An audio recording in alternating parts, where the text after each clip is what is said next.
కామారెడ్డి జిల్లాలో ఇటీవల కురిసిన భారీ వర్షం మిగిల్చిన నష్టం అంతా ఇంత కాదు. అయితే వరద మిగిల్చిన నష్టాన్ని అంచనా వేయడానికి ప్రభుత్వం మీనమేషాలు లెక్కబెడుతోంది. క్షేత్రస్థాయిలో 2 సార్లు ముఖ్యమంత్రి స్వయాన పర్యవేక్షణ చేసినా ఫలితం లేకుండా పోయింది. వరద నష్టం జరిగి నెల రోజులు గడుస్తున్నా ప్రభుత్వం అందించాల్సిన సహాయక చర్యలతో పాటు నష్టపరిహారం కూడా ఇంకా కుటుంబాలకు అందలేదు.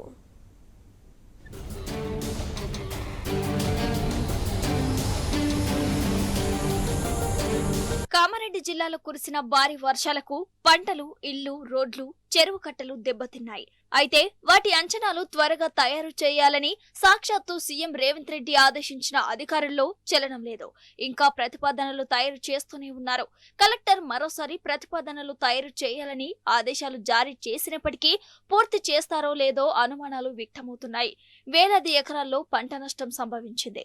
విద్యుత్ లైన్లు, ట్రాన్స్ఫార్మర్లు, స్తంభాలు, పాఠశాలలు, చెరువులు, కుంటలు, వరద కాలువలు ధ్వంసమయ్యాయి. వీటిలో 12 పనులకు మాత్రమే మరమ్మతులు చేపట్టారు.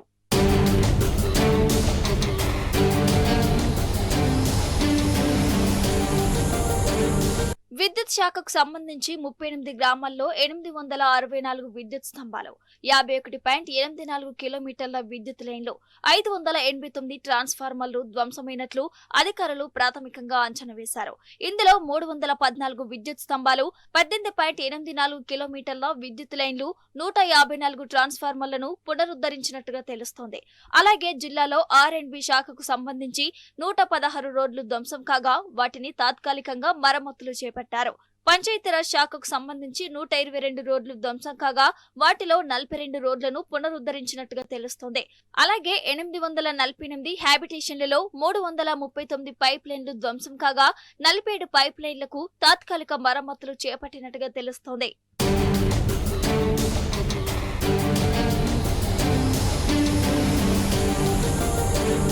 కామారెడ్డి మున్సిపాలిటీకి సంబంధించి 76 రోడ్లు, 17 మురికి కాలువలు, 8 డ్రింకింగ్ వాటర్ సప్లై, 5 విద్యుత్ లైన్లు ధ్వంసమైనట్టుగా అధికారులు చెబుతున్నారు.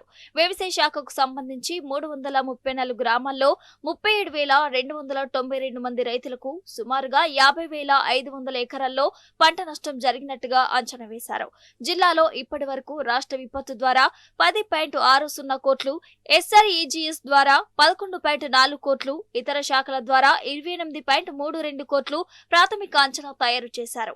శాశ్వత మరమ్మతుల కోసం 193 కోట్లు అవసరమని ప్రాథమికంగా అంచనా వేసినా ఈ వ్యయం ఇంకా పెరిగే అవకాశాలు కనిపిస్తున్నాయి. కామారెడ్డి జిల్లాలో వరద వచ్చి జిల్లాను మొత్తం అతలకుతలం చేసేసింది. ఏది రైతులకు రైతు నష్టం జరిగింది. మరి పట్టణంలో మొత్తం విపరీతమైన నష్టం జరిగింది.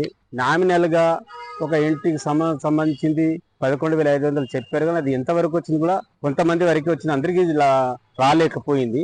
ఇక వరదలతో కూలిపోయిన ఇల్లు, దెబ్బతిన్న పంటల రైతులు ప్రభుత్వం అందించే ఆర్థిక సహాయం ఎప్పుడు వస్తుందా అంటూ ఎదురు చూస్తున్నారు.